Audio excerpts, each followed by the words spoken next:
Bonjour, je suis heureux de vous rejoindre au début de cette nouvelle année et de vous proposer, au fil de ce temps méditatif, une mise en perspective du mot d'ordre pour 2026.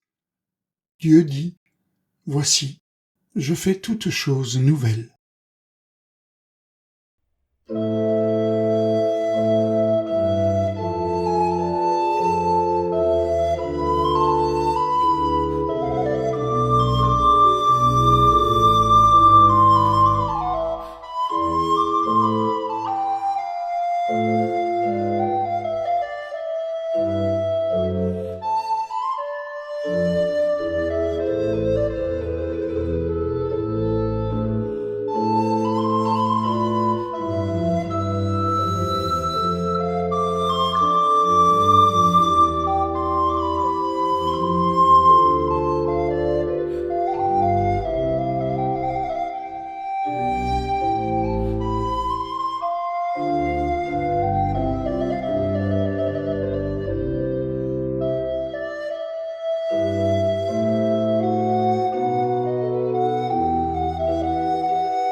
Je fais toutes choses nouvelles. Ce n'est à proprement parler pas un mot d'ordre.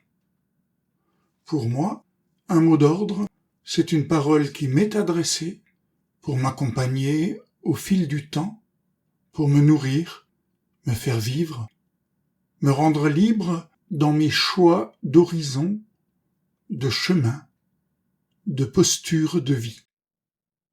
Une parole donc qui m'appelle, m'interpelle, me questionne. Je fais toutes choses nouvelles. J'entends ici plutôt une affirmation, une proclamation à portée universelle. Une proclamation que j'entends d'abord potentiellement comme une menace, là où dans ma vie je m'efforce de poser des jalons qui me rassurent. Toute chose nouvelle sonne comme le risque d'un grand chamboulement où je perdrai mes repères et serai contraint de me reconstruire un monde sereinement habitable. Je sais bien, en même temps, que la proclamation « Je fais toutes choses nouvelles » a pour vocation d'être une bonne nouvelle, et je peux l'entendre ainsi quand, dans ma vie, je considère ce qui est figé, enlisé, et semble n'avoir aucun avenir. Je peux y entendre la promesse « Il y a un encore, il y a un à nouveau ». Pour autant, ce n'est pas un mot d'ordre, ce verset de l'Apocalypse choisi pour 2026. À moins que, mais oui, il y a le petit mot « voici », insignifiant en apparence, mais qui contient peut-être une clé. Le même « voici » que dans la bouche de Jean-Baptiste, qui reconnaît et confesse qui est Jésus. Voici l'agneau de Dieu. Le même voici que dans la parabole des 10 jeunes filles, où au milieu de la nuit retentit le cri « Voici l'époux ». Le même voici que quand l'évangéliste cite le prophète Zacharie. « Voici, ton roi vient à toi ». Voici, un petit mot insignifiant en apparence seulement, mais qui à lui seul est un mot d'ordre. Voici, littéralement, vois ici. Ouvre les yeux, regarde, pas là-bas, encore moins là-haut. Ouvre les yeux, regarde, ici, il se passe quelque chose pour toi, si tu regardes, quand tu regardes. Et puis, je fais, pas j'ai fait, encore moins je ferai. Ouvre les yeux, regarde, ici et maintenant. Présent, immédiat, toute chose nouvelle.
Une chose encore. La formulation retenue pour le mot d'ordre 2026 commence ainsi « Dieu dit, voici ». C'est le résultat d'une simplification, certes légitime, mais en Apocalypse 21 au verset 5, je lis « Celui qui était assis sur le trône dit, voici ». Oui, bien sûr, c'est Dieu qui est assis sur le trône. Lui, dont les Écritures nous disent qu'il est amour, qu'il exerce le pouvoir de l'amour, qu'il est l'amour qui règne. Alors je peux librement retraduire. L'amour qui règne fait ici et maintenant toute chose nouvelle. Et même quand j'ouvre les yeux et que je regarde, ici et maintenant, je vois toute chose faite nouvelle par l'amour qui règne. En particulier, quand j'ouvre les yeux et que je regarde, je vois que le pouvoir de l'amour relativise mes sacro-saints repères auxquels je m'accrochais comme à des bouées. Et je vois que, déjà, les réalités figées et enlisées ne sont plus ce qu'elles étaient. Par le pouvoir de l'amour qui règne, la vie reprend mouvement. Moi qui m'agaçais d'un mot d'ordre qui n'en est pas un, j'en ai maintenant 2 en un. Et je veux emporter les 2, bien vivants, sur mon chemin à travers 2026. D'une part, l'interpellation. Voici, vois ici et maintenant. Ouvre les yeux et regarde. Et puis, l'interrogation que je fais réflexive. Est-ce que dans ma vie, c'est bien l'amour qui règne ?